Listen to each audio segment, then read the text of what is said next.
Assalamualaikum. My name is Zubair Ahmed.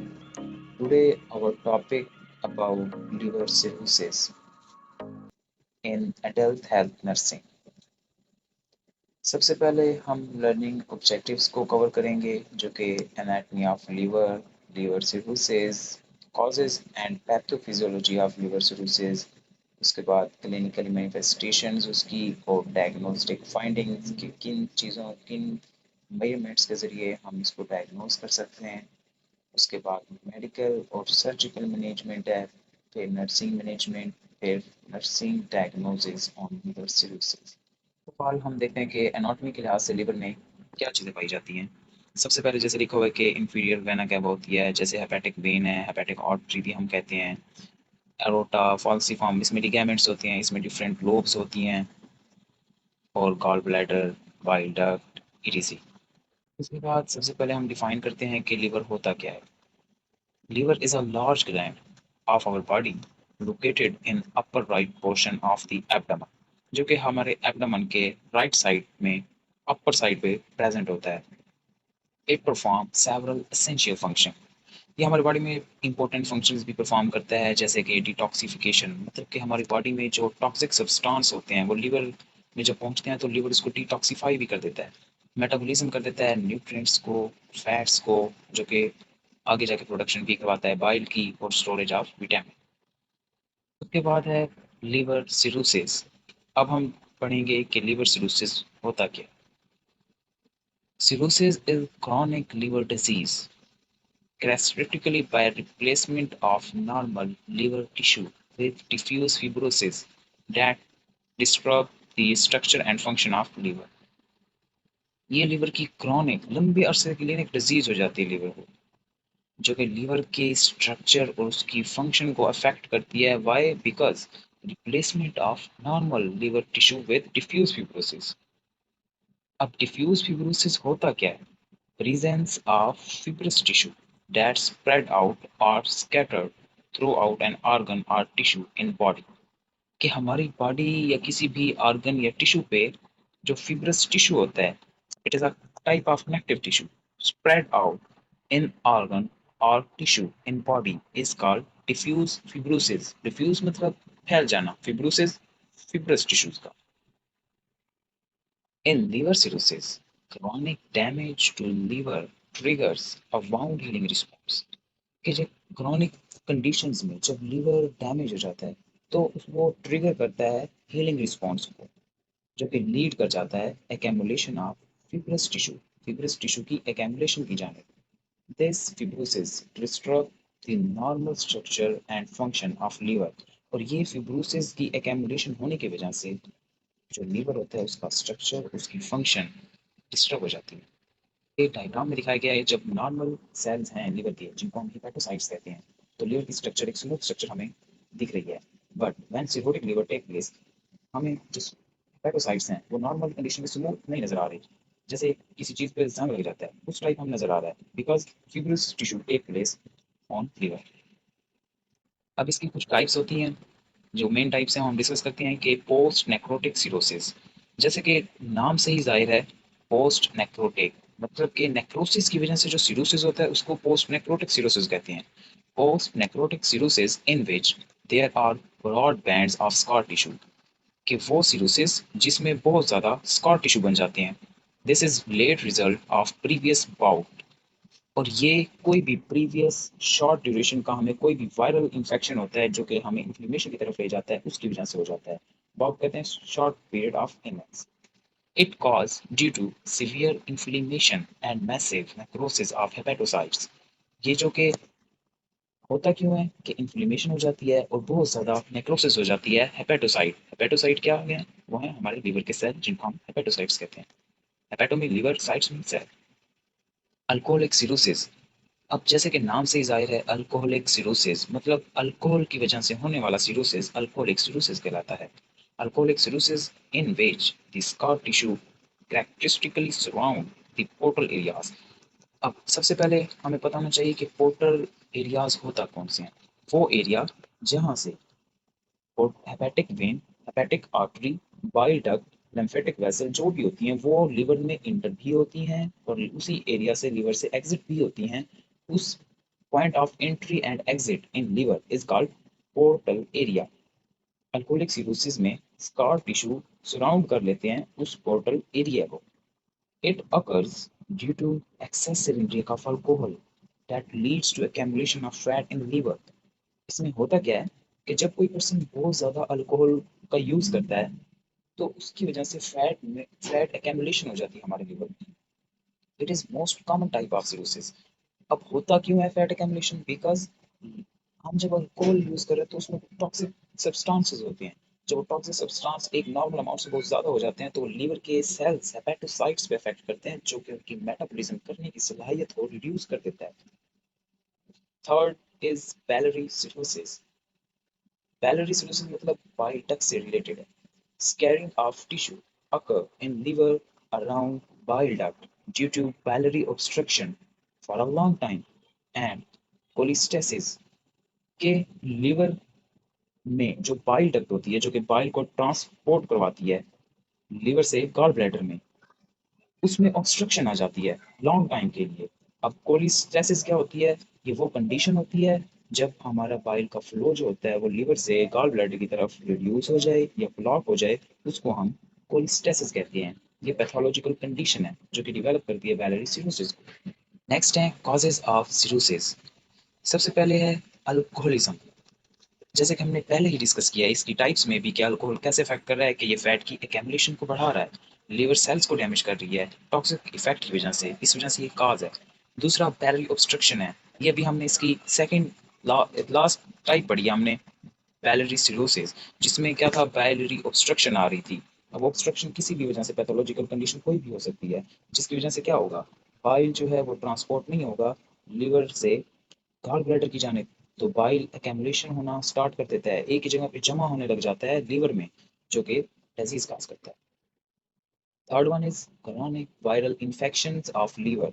इसमें क्या होता है कि लीवर का जब लीवर को कोई भी इन्फेक्शन काज होता है तो जब हमारी बॉडी में इन्फेक्शन होता है तो हमारा एक इम्यून रिस्पॉन्स होता है इन्फ्लेमेशन की सूरत में, जो कि लीड कर रहा है इसको हेपेटाइटिस की जाने। Fourth is fatty liver. अब फैटी लीवर कैसे? एक पर्सन है, उसका बॉडी वेट बहुत ज्यादा है, उसका लीवर फैटी है, फैटी लीवर। अब उसके लीवर में ऑलरेडी बहुत ज़्यादा फैट एक्यूमुलेशन है। अगर वो अल्कोहल यूज़ कर रहा है जो कि ऑलरेडी हमारे जो हेपेटोसाइट्स हैं उन पे अफेक्ट करती है और उनकी मेटाबॉलिज्म की जो कैपेसिटी होती है उसको रिड्यूस कर देती है, उसको कम कर देती है कि वो मेटाबॉलिज्म नहीं करवा सकते सही से। जब एक फैटी लिवर है उसमें ऑलरेडी फैट बहुत ज़्यादा एक्यूमुलेट है और फिर ऊपर से अल्कोहल यूज़ कर रहा है तो इससे क्या होगा, हेपेटोसाइट पे स्ट्रेस बढ़ जाएगा। फॉर एग्जाम्पल एक टिश्यू की कैपेसिटी है कि वो 4 पार्टिकल्स ऑफ फैट की मेटाबॉलिज्म कर सकता है, लेकिन एक ही टाइम में बहुत ज़्यादा फैट के मॉलिक्यूल्स हों तो उसके ऊपर बहुत ज़्यादा बर्टन, बहुत ज़्यादा लोड आ जाता है जिसकी वजह से वो अपना फंक्शन परफॉर्म नहीं कर सकता। इस वजह से हम कह रहे हैं कि fatty liver cause of cirrhosis. No congestive heart failure. अब ये कैसे होता है? कंजेस्टिव हार्ट फेलियर में होता क्या है, it is a pathological condition जिसमें हमारे दिल की जानिब से जो खून का भाव होता है ना, ब्लड फ्लो जो होता है वो रिड्यूस हो जाता है। अब सिरोसिस में क्या हो रहा था, टिश्यू की नेक्रोसिस हो रही थी, और जब टिश्यू की नेक्रोसिस होती है तो उसको ऑक्सीजन चाहिए, और हमारे टिश्यू को जब ऑक्सीजन की फ्राहमी दी जाती है वो हमारे ब्लड के जरिए होती है। अब कंजेस्टिव हार्ट फेलियर में मैंने पहले आपको बताया कि होता क्या है कि ब्लड फ्लो डिक्रीज हो जाता है। जब ब्लड प्रॉपर नहीं पहुंच रहा टिश्यू की जानिब तो इसका मतलब ऑक्सीजन नहीं मिल रही, और ऑक्सीजन ना मिलने की वजह से नेक्रोसिस तो बढ़ेगी जो कि फिब्रियस टिश्यू यानी कि स्कार फॉर्मेशन टेक प्लेस हो जाएगी लीवर में, जो कि सिरोसिस की जानिब ले जाती है। नेक्स्ट है इन्फेक्शन सच एज साइफाइलिस। अब साइफाइलिस जो होता है वो डायरेक्ट काज नहीं कर सकता सिरोसिस को, बट सेक्सुअली ट्रांसमिटेड डिजीजेज जो भी होती हैं उनकी वजह से एक इन्फेक्शन होता है जिसको कहते हैं साइफेलिस, और ये साइफेलिस जो होता है ये कॉज करता है हेपेटाइटिस को, और हेपेटाइटिस कॉज करता है फिर लिवर सिरोसिस।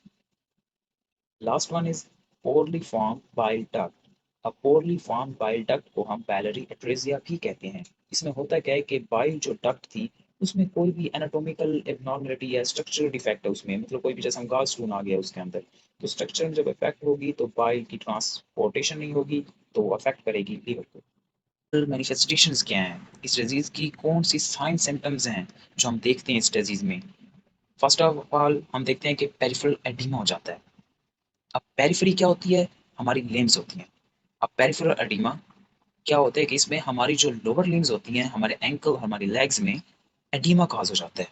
एडिमा कॉज क्यों हो जाता है? इसका रीजन है कि जो हमारा जो लीवर होता है वो एक स्पेशल प्रोटीन बनाता है जिसको कहते हैं एल्ब्यूमिन। उस एल्ब्यूमिन का काम होता है हमारी बॉडी में फ्लूइड को मेंटेन करना, बैलेंस में रखना। जब एल्ब्यूमिन सही से नहीं बन रही तो इसका मतलब इम्पेयर्ड फंक्शन है हमारे लीवर का। तो इसका मतलब एल्ब्यूमिन नहीं है तो फ्लूइड का बैलेंस भी नहीं होगा, जो कि लीड कर जाएगा एडीमा। जब बैलेंस नहीं रहता तो फ्लूइड एक्स्ट्रा मूव कर जाता है हमारी एब्डोमिनल कैविटी में या दूसरी पार्ट्स में, जैसे कि हमारी लिम्स में। अब next is nausea and vomiting. अब नोजिया और वोमिटिंग ये क्यों है? बिकॉज लीवर का एक फंक्शन था कि वो बाइल को प्रोड्यूस करा रहा था। जब बाइल सही से प्रोड्यूस नहीं हो रहा, अब उसकी कोई भी पैथोलॉजिकल कंडीशन हो सकती है कि उसमें ऑब्स्ट्रक्शन है या लीवर प्रोड्यूस नहीं कर रहा, तो उस बाइल का काम होता है हमारी डाइजेशन करवाना। अब बाइल सही से नहीं है, प्रोड्यूस ही नहीं हो रहा या ट्रांसपोर्ट नहीं हो रहा, ये मतलब कि हमारे जेडी ट्रैक तक नहीं जा रहा, तो इससे हमें जो साइन सिम्टम मिलते हैं वो नोजिया है या वोमिटिंग है। अब इसी तरह कॉन्स्टिपेशन और डायरिया। अब पेन एंड फीवर, हमने पढ़ा है कि हेपेटाइटिस के उसकी इन्फ्लेमेशन हो रही है या पेशेंट को इन्फेक्शन हो सकता है, और जब इन्फेक्शन होता है तो हमारी बॉडी में एक रिस्पॉन्स के तौर पे जो पैथोलॉजिकल कंडीशन डेवलप होती है वो फीवर होता है।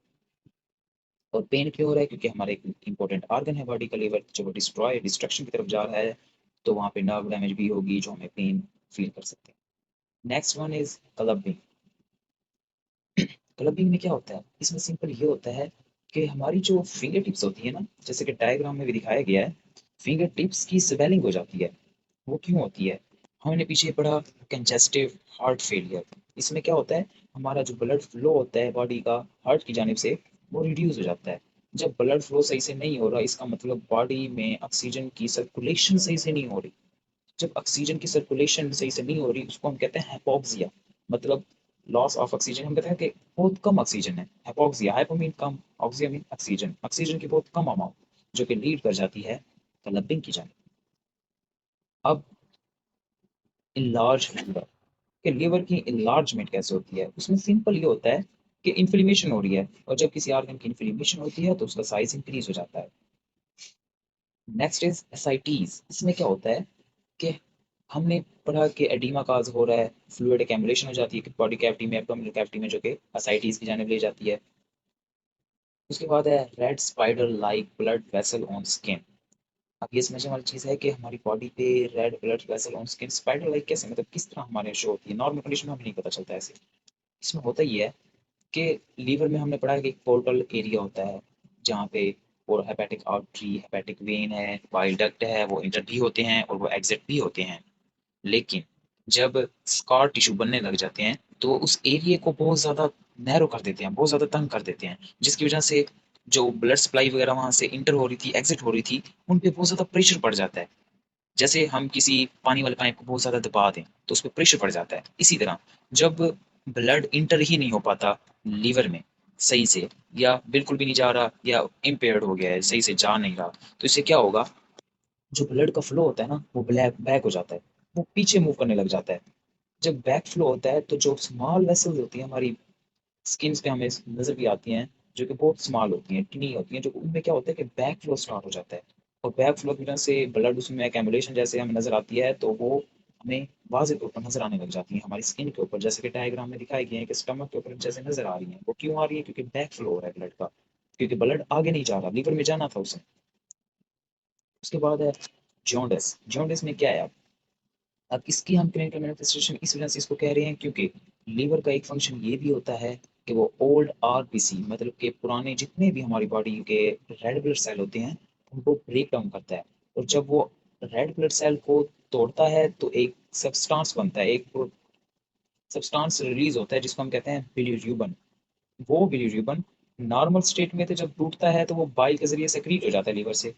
लेकिन हमने पढ़ा है कि ये लीवर की डिजीज है, मतलब कि लीवर सही से फंक्शन नहीं कर सकता। इसमें होगा क्या? बिलीरुबिन बनेगा लेकिन बाइल वो प्रोड्यूस नहीं हो रहा था। हमने उसकी टाइप्स पढ़ी है कि बाइल के रास्ते में ऑब्स्ट्रक्शन आ गई है, तो बाइल तो नहीं जा रहा। इसका मतलब बिलीरुबिन की अमाउंट हमारी बॉडी में इंक्रीज हो जाती है क्योंकि बाइल नहीं बन रहा।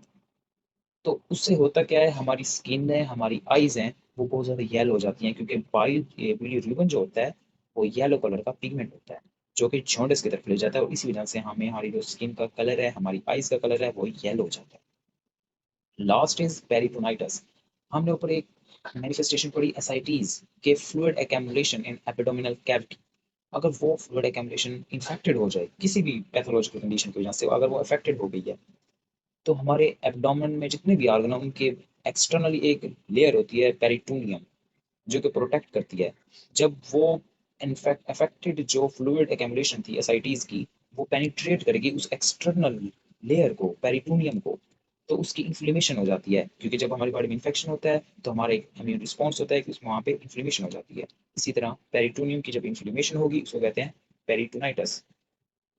पैथोफिजियोलॉजी हम देखते हैं लिवर सिरोसिस की, कि पैथोलॉजिकली वर्किंग कैसी है, कैसे ये प्रोड्यूस हुई है, कैसे इसने प्रोग्रेस की है, कैसे इसने मतलब कंप्लीट पैथोलॉजिकल मेजरमेंट्स को अपनाते हुए हमारी बॉडी में कॉज की है एक फाइनल स्टेज, जो हम लिवर सिरोसिस कह रहे हैं। पहले नंबर पे देखते हैं कि ड्यू टू इटियोलॉजिकल फैक्टर, कि कोई भी इटियोलॉजिकल फैक्टर, जितने भी हमने काजेस पढ़े हैं उनमें से कोई भी काज हो सकता है, अल्कोहल का यूज है, इन्फेक्शन है, ये जितने भी काजेस हैं, वो करेंगे क्या, डिस्ट्रक्शन ऑफ लीवर सेल, कि हमारे लीवर के जो सेल होते हैं वो उनको डिस्ट्रॉय कर देते हैं, जिनको हम हेपेटोसाइट्स कहते हैं, और फॉर्मेशन हो जाती है फिब्रिस टिश्यू। अब जब टिश्यू डैमेज होते हैं, नेक्रोसिस उनकी स्टार्ट होती है, उनको रिपेयर करने के लिए एक टिश्यू आता है जिसको हम फिब्रिस टिश्यू करते हैं कहते हैं। वो क्या करता है, जब वो फिब्रिस टिश्यू आता है तो लीवर के जो नॉर्मल सेल्स होते हैं ना उनको कवर कर लेता है, और जब वो कवर कर लेता है उस जो एक स्ट्रक्चर बन जाती है उसको हम कहते हैं स्कार फॉर्मेशन, उनकी स्कार बन जाती है उन टिश्यूज की, लीवर सेल्स में। तो वो जब स्कार बन जाता है तो करता क्या है, वो replaced gradually by scarring cell, के जो हमारे लीवर के नॉर्मल सेल होते हैं ना उनको रिप्लेस कर देता है स्कार के साथ। और जब स्कार बन जाता है, वो ऑब्स्ट्रक्शन काज करता है, ऑब्स्ट्रक्शन ऑफ ब्लड फ्लो। जैसे हमने पीछे पढ़ा कि पोर्टल हाइपरटेंशन, कि वो पोर्टल एरिया की नैरोइंग की वजह से हो रहा था, कि जो एक वे था ब्लड सप्लाई का, वहां पे स्कार टिश्यू फॉर्म हुए, उन्होंने जो एरिया था उसको बहुत ज्यादा तंग कर दिया है। जब तंग एरिया किया उन्होंने, तो ऑब्स्ट्रक्शन आ गई है किसी भी चीज के फ्लो में, तो इसकी वजह से आगे क्या होगा, हेपेटिक इनसफिशिएंसी, के लीवर की जो एबिलिटी है, उसके काम करने की सलाहियत है, वो रिड्यूस हो जाएगी। इनसफिशिएंसी मतलब एक सफिशिएंट तरीके से, एक प्रॉपर तरीके से लीवर फंक्शन नहीं कर सकता, फिर उसको हम कहते हैं कि डिजीज हो जाती है जिसमें लिवर सिरोसिस होता है due to scar tissue. Diagnostic findings, कि किन तरीकों को, किन मेजरमेंट्स को हम यूज करके ये देख सकते हैं कि डिजीज आया कि डेवलप हो चुकी है, अगर हो चुकी है तो वो किस स्टेज पे चाप पहुंची है। First of all we see about CBC, कि हम सीबीसी कराते हैं, आया कि कोई इन्फेक्शन तो नहीं हो गया, कि हमने पता है कि हेपेटाइटिस है, हेपेटाइटिस में मतलब इन्फ्लेमेशन हो गई है, कि उसको किसी इन्फेक्शन की वजह से तो नहीं हुई। उसके बाद लिवर फंक्शन टेस्ट, जिसको हम एलएफटीज भी कहते हैं, इसमें हम ये देखेंगे कि लीवर का ओवरऑल जो फंक्शन है, चाहे वो बाइल की प्रोडक्शन था, चाहे वो इंजाइम्स की प्रोडक्शन है, चाहे वो विटामिन को स्टोर करने की कैपेसिटी, वो सही से परफॉर्म कर रही है। जैसे कि नीचे लिखा हुआ है SGPT, SGOT, ये टाइप्स ऑफ एंजाइम्स हैं जो कि लीवर्स में प्रोड्यूस होते हैं, इनको हम मेजर करेंगे।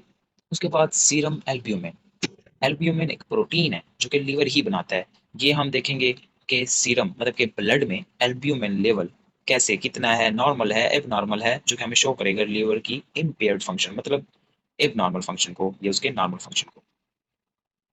फोर्थ इज लिवर बायोप्सी, कि हम लिवर के टिश्यू को लेंगे और उसका माइक्रोस्कोपिकली एग्जामिनेशन करेंगे कि इसमें ऑथेंटिकली क्या चेंजिंग्स आ गई हैं टिश्यू के अंदर, वो हम बायोप्सी में करेंगे। फाइव इज लिवर स्कैन, मतलब कि लीवर को हम स्कैन करेंगे किसी भी रेडियो एक्टिव मटेरियल के जरिए, ये चेक करने के लिए कि लीवर की वर्किंग प्रॉपर है या नहीं है।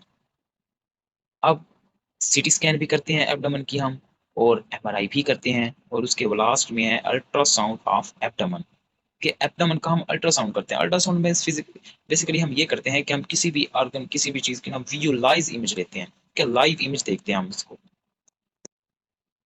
Next is about complications of liver cirrhosis, कि लिवर सिरोसिस की कॉम्प्लिकेशंस क्या हो सकती हैं आगे जाके, ये डिजीज कौन सी चीजें डेवलप कर सकती है हमारी बॉडी में। वो है लिवर फेलियर। जाहिर सी बात है, जब लिवर सिरोसिस हुआ, टिश्यू जो नॉर्मल थे हेपेटोसाइट, वो फुली तौर पे रिप्लेस हो गए हैं स्कार टिश्यू के साथ। जब टिश्यू ही नहीं है तो ऑर्गन फंक्शन कैसे परफॉर्म करेगा, तो इस वजह से लिवर फेलियर डेवलप हो सकता है। नेक्स्ट है एसआईटीज। ये हमने पहले भी पढ़ा है कि जब एल्ब्यूमिन नहीं बन रहा सही से, वो ब्लड में नहीं होगा सही से, तो वो फ्लूइड मेंटेनेंस नहीं करा सकता। और जब पोर्टल हाइपरटेंशन होता है, उसमें क्या होता है, हाइपरटेंशन के मतलब कि ब्लड प्रेशर हाई हो जाता है। क्यों? क्योंकि ऑब्स्ट्रक्शन आ जाती है पोर्टल एरिया में लीवर के, जिसकी वजह से जब ब्लड प्रेशर इंक्रीज हो जाता है तो वेसल्स में से वाटर लीकेज टेक प्लेस हो जाती है ब्लड में से, जो कि एसाइटिस की जानब ले जा सकता है। और इसी तरह पेरिटोनाइटिस की तरफ के पेरिटोनियम कैविटी की इन्फ्लेमेशन हो जाती है अगर एसाइटिस में जो फ्लूइड एक्यूमुलेट हुआ था वो इन्फेक्टेड हो जाता है। उसके बाद है पोर्टल हाइपरटेंशन। वो मैंने आपको पहले बताया, जैसे कि वो एरिया, पोर्टल एरिया वो एरिया जहाँ से bile duct, hepatic artery, hepatic when, जितनी भी चीजें लीवर से एग्जिट और इंटर होती हैं, उस एरिया को पोर्टल एरिया कहते हैं। और जब वो एरिया बंद हो जाए या बहुत ज्यादा नैरो हो जाए, तंग हो जाए, तो उसकी वजह से जो चीजें उसमें से इंटर हो रही थी, जिसके थ्रू वो क्या थी, हेपेटिक आर्टरी थी, हेपेटिक वेन थी, उनके ऊपर प्रेशर बहुत ज्यादा हो जाता है, जिसकी वजह से हाइपरटेंशन होता है, मतलब ब्लड प्रेशर हाई हो जाता है, जो कि पोर्टल हाइपरटेंशन कहलाता है। लास्ट है पैथोलॉजिकल कंडीशन है ये, कोगैलोपैथियासिस। इसमें होता क्या है, इसमें सिंपली ये होता है कि जो हमारा लीवर होता है ना, इसमें कुछ क्लॉटिंग फैक्टर भी प्रोड्यूस होते हैं जो ब्लड क्लॉटिंग में हेल्प कराते हैं। लेकिन जब ये डिजीज टेक प्लेस होती है, होती क्यों है, बिकॉज लीवर वो क्लॉटिंग फैक्टर्स नहीं बनाता, जिसकी वजह से ब्लड क्लॉटिंग से रिलेटेड एक डिजीज हमें बॉडी में प्रोड्यूस हो जाती है, जिसको हम कहते हैं coagulopathy, due to reduce the amount of clotting factors by liver। clotting factor की प्रोडक्शन ना होने की वजह से जो पैथोलॉजिकल कंडीशन होती है, उसको हमको गैलोपैथियासिस करके हैं, जो कि कॉम्प्लिकेशन है लीवर सिरोसिस की। मेडिकल मैनेजमेंट के मेडिकली लेवल पे हम कैसे ट्रीट कर सकते हैं। मेडिकल लेवल पे देखें तो सिंपल है कि हम एंटा एसिड्स देंगे। क्यों देते हैं? एन एंटी एसिड्स और hydrogen antagonist are prescribed to decrease gastric distress and minimize possibility of GI bleeding। कि हम जो गैस्ट्रिक जीआईटी पे जो डिस्ट्रेस आ रहा है और उसको हम मिनिमाइज कर सकें, या उसकी ब्लीडिंग। हमने पढ़ा पोर्टल हाइपरटेंशन मतलब कि ब्लड प्रेशर बहुत ज़्यादा हो जाता है, तो मे बी जो वेन्स होती हैं वो ब्रस्ट हो जाएं, उनमें ब्रस्टिंग टेक प्लेस हो जाए, वो उनका लीकेज हो जाए। अब जीआईटी ट्रैक में भी तो ब्लड वेसल्स होती हैं, अगर वो कहीं से लीकेज हो जाए तो HCl भी वहाँ पे प्रोड्यूस हो, तो वो बहुत ज़्यादा वहाँ पे इरिटेशन काज करेगा। इस वजह से हम उनको प्रिवेंट करने के लिए कि हमारी जो HCl प्रोडक्शन है वो थोड़ी कंट्रोल में रहे, ताकि हमारी वेसल्स पे एसिडिक इफेक्ट थोड़ा कम हो और वो रैप्चर ना हो। नेक्स्ट है एंटी इमेटिक्स, कि हम अगर पेशेंट को वोमिटिंग हो रही है तो हम उसको एंटीमेटिक्स प्रिस्क्राइब करेंगे। नेक्स्ट है पोटाशियम स्पेरिंग डायूरेटिक्स। ये ऐसे डायूरेटिक्स होते हैं जो कि मिनिमाइज करते हैं फ्लूइड और इलेक्ट्रोलाइट की इम्बैलेंस को, ताकि एसाइटीज ना हो पेशेंट को। बेसिकली ये पोटाशियम जो कि हमारा इलेक्ट्रोलाइट है, जो कि इंट्रासेलुलर होता है, उसको मेंटेन करता है। Last one is use of ursodeoxycholic acid.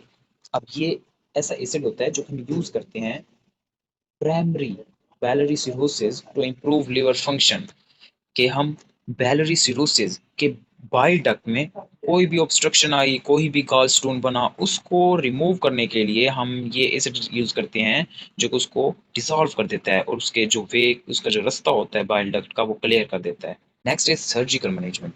Surgery के थ्रू हम कौन सी मैनेजमेंट कर सकते हैं इस लिवर सिरोसिस में? First of all पोर्टा caval shunt.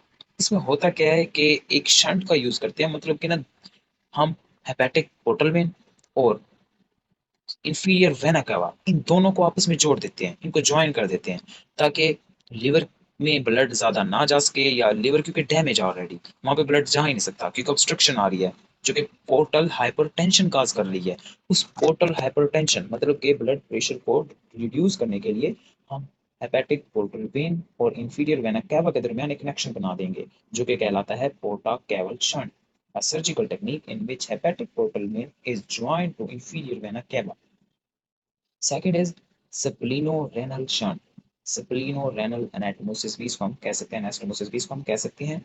इसमें होता क्या है, जैसे कि नाम से ही जाहिर है, स्प्लीन और रेनल मतलब कि किडनी की जो वेन होगी, उनको आपस में ज्वाइन कर देते हैं। Surgical technique in which spleen vein is joint to left renal vein. अब ये हम करते क्यों हैं? ताकि पोर्टल हाइपरटेंशन जो कि लीवर में ब्लॉकेज की वजह से प्रोड्यूस हुआ था, जब हम दो चीज़ों को आपस में मिला देंगे तो वो पोर्टल हाइपरटेंशन की कंडीशन थोड़ी रिड्यूस हो जाएगी, ताकि ब्लड प्रेशर रिड्यूस हो जाए हमारी बॉडी में, जो कि लिवर सिरोसिस की वजह से हो रहा था। लिवर ट्रांसप्लांटेशन जो कि लास्ट हमारा होता है, उसमें क्या होता है कि कुछ कंडीशन ऐसी होती हैं कि जिनमें कनेक्शन बनाने के बावजूद भी ट्रीट नहीं किया जा सकता। तो हम क्या करते हैं कि लिवर को फुली तौर पे हम रिमूव करा देते हैं, क्योंकि लिवर अगर फुली कंप्लीटली हम देखें कि उसको लास्ट में या आगे जाके कोई भी फंक्शन परफॉर्म नहीं कर पाएगा, तो इसका लास्ट हमारा यही होता है कि हम लिवर को ही रिमूव करा दें, ताकि वो स्कार टिश्यूज दूसरे ऑर्गन्स पे भी इफेक्ट ना करें। Liver transplantation or hepatic transplantation is a replacement of diseased liver with a healthy liver from another person। कि हम किसी हेल्थी पर्सन के लीवर से एक्सचेंज करा देते हैं। डायग्राम में है कि इंफीरियर वेना कैवा, इसका कनेक्शन बनाया गया है किसके साथ, इसको ज्वाइन कर दिया हमने पोर्टल वेन के साथ, जो कि लीवर में इंटर हो रही थी। अब जब हम इन दोनों को आपस में अटैच कर लेते हैं तो लीवर में जो स्कार टिश्यूज थे वो इसको इफेक्ट नहीं कर पाएंगे और ब्लड फ्लो सही से होता रहेगा। नेक्स्ट ये डायग्राम है स्प्लीनो रेनल शंट की। इसमें क्या किया है कि स्प्लीन की जो वेन है, ब्लड वेन, उसको हमने अटैच किया है किसके साथ, हमने अटैच कर दिया है किडनी की स्प्लीनो रेनल शंट के जरिए, कि उन दोनों को आपस में कनेक्ट कर दिया है, क्योंकि स्प्लीन की ब्लड सप्लाई पहले लीवर में जा रही थी, लेकिन लीवर में ब्लॉकेज आया है तो वो नहीं जा पा रहा ब्लड वहाँ पे, जो कि टोटल हाइपरटेंशन, जो कि हाइपरटेंशन काज कर रहा है। जब हम कनेक्शन स्प्लीन का वेन और किडनी की जो वेन्स हैं उनको आपस में कर देंगे तो वो प्रेशर रिड्यूस हो जाएगा। इस वजह से हम इसको परफॉर्म करते हैं। नेक्स्ट है नर्सिंग मैनेजमेंट, कि एज अ नर्स आप क्या किन चीज़ों को मैयर करते हैं कि पेशेंट के लिए जो सही है, जो आप परफॉर्म करोगे। फर्स्ट ऑफ ऑल हम देखते हैं कि रिस्ट्रिक्ट अल्कोहल यूज़। हमें पता है कि सबसे प्राइमरी काज जो हमारी डिजीज़ का है, सबसे बेसिक जो चीज़ थी जिसने बीमारी को पैदा किया वो थी अल्कोहल। तो हमें पेशेंट को हिदायत करनी है कि वो अल्कोहल का यूज़ ना करें, ताकि फैट एक्यूमुलेशन ना हो, लीवर में टॉक्सिक इफेक्ट ना हो। अब नेक्स्ट है प्रोवाइड एनाल्जेसिक्स। अगर पेशेंट को पेन है तो हम उसको एनाल्जेसिक्स प्रिस्क्राइब करेंगे। प्रमोट रेस्ट, कि अगर पेशेंट को बीमारी एक है, उसको लिवर सिरोसिस है, तो हमें उसकी रेस्ट को प्रमोट करने, ताकि उसके टिश्यू थोड़ी रेस्ट में रहें और उसकी बॉडी प्रॉपर वेंटिलेशन में रहे और रेस्ट कंडीशन में उसकी टिश्यू जो नेक्रोसिस हुई है वो ठीक हो जाए। इंप्रूविंग न्यूट्रिशन स्टेटस, हमें पेशेंट के न्यूट्रिशन स्टेटस को इंप्रूव करना चाहिए, कि वो जो खुराक खा रहा है उसके बारे में हम उसे बताएं कि आप फैट वाली चीज़ें ज़्यादा यूज़ ना करें, क्योंकि लीवर में कैमरेशन हो जाए, वो पहले से है या फैटी लीवर है उसका, या अल्कोहल को यूज़ कर रहा है, हम कहें कि आप डाइट में अल्कोहल कभी ना यूज़ करना। नेक्स्ट है प्रोवाइड स्किन केयर, कि पेशेंट को हमने स्किन केयर प्रोवाइड करनी है, क्योंकि जॉन्डिस उसको हो रहा है, टॉक्सिक सब्सटेंस एक्यूमुलेट हो रहे हैं हमारी बॉडी में, क्योंकि लीवर तो उनको डिटॉक्सिफाई नहीं कर पा रहा। नेक्स्ट है reduce the risk of injury, कि पेशेंट को ना हमने इंजरी से बचाना।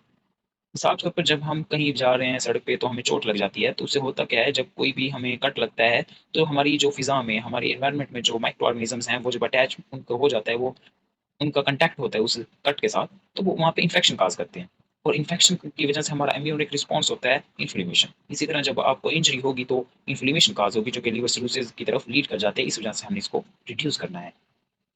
नेक्स्ट है promote home and self care, कि हमने पेशेंट को, ये नहीं है कि हमने हॉस्पिटल में उसको रखा है, उसको मेडिकेशन दिया है, उसको प्रॉपर ट्रीटमेंट किया है और बस।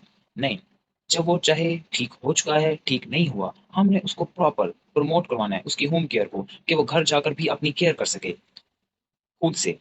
उसके बाद हेल्थ एजुकेशन, कि हमने पेशेंट को ऐसे एजुकेट करना है कि पेशेंट हर लिहाज से उस बीमारी के बारे में जानता हो, कि ये बीमारी कब, कैसे, क्यों होती है, कौन सी कॉजेज होती हैं, कौन सी चीज़ें होती हैं जो इनको ट्रिगर कर देती हैं, जो इसको प्रोड्यूस करवा देती हैं, जिनसे मैं बचूं, और कैसे मैं प्रिवेंटिव मेजर्स को यूज़ करूं। उसके बाद रिड्यूस एंग्जाइटी। जाहिर सी बात है, एक पेशेंट बहुत बीमार है, उसको कोई भी सीरियस डिजीज है, वो बहुत ज़्यादा परेशान रहेगा कि पता नहीं मेरे अंदर कौन सी बीमारी है, मैं बचूंगा मैं नहीं बचूंगा। तो इस चीज़ को हमने बहुत ज़्यादा रिड्यूस करना है, ताकि पेशेंट खुद को रिलैक्स रखे और हेल्थ केयर प्रोवाइडर के साथ फुली तौर पे ऑपरेट कर सके, ताकि उसकी सोच सिर्फ इन बातों पे ना रहे कि मैं बचूं, मैं मरूं, मैं क्या करूं। नो, हमने उसकी सोच ऐसी बनानी है कि वो जस्ट रिलैक्स होके हमारे साथ कॉपरेट करे, कि जो चीज़ें उसको बताई जा रही हैं वो उसको फॉलो करे, ना कि डिप्रेशन में चला जाए। Strict sodium and fluid intake as order, कि हम सोडियम इंटेक उसका रिड्यूस करें प्रिस्क्रिप्शन के हिसाब से, मतलब सिचुएशन के हिसाब से। अगर उसको एसाइटीज की हो रही है तो उस हिसाब से हमें उसको सोडियम नहीं देनी, बिकॉज सोडियम जो होती है वो वाटर रिटेंशन कराती है हमारी बॉडी में। जब वाटर रिटेंशन हो रही है हमारी बॉडी में तो उससे क्या होगा, एसाइटीज की जानिब चला जाएगा, फ्लूइड एक्यूमुलेशन होगी हमारी बॉडी में। Last is maintain normal body weight, कि हमने पेशेंट का जो वेट है उसको मेंटेन करवाना है। क्योंकि जो पर्सन्स होते हैं जो बहुत ज़्यादा हेल्दी होते हैं, जो बहुत ज़्यादा, जैसे हम कहते हैं कि कोई मोटा बंदा है जो मोटापे का शिकार है, उसका क्या होता है, उसका जो लीवर होता है वो फैटी लीवर होता है। अब उस लीवर में ऑलरेडी बहुत ज़्यादा फैट है, और जब पर्सन कोई अल्कोहल यूज़ कर रहा है या फैट वाली डाइट बहुत ज़्यादा यूज़ कर रहा है, तो फैट की मेटाबॉलिज्म तो होगी नहीं, क्योंकि फैट की जो बहुत ज़्यादा अमाउंट हो गई है लीवर में, वो हेपेटोसाइट लीवर के सेल्स को बहुत ज़्यादा थका देती है किस्म से, तो वो फंक्शन नहीं परफॉर्म कर सकते। इस वजह से हमने मेंटेन करना है उसके वेट को। होपफुली आपको समझ आया होगा, और अगर कोई किसी का क्वेश्चन हो तो आप कमेंट में भी पूछ सकते हैं या इनबॉक्स मैसेज भी कर सकते हैं। अल्लाह हाफिज़। Thank you.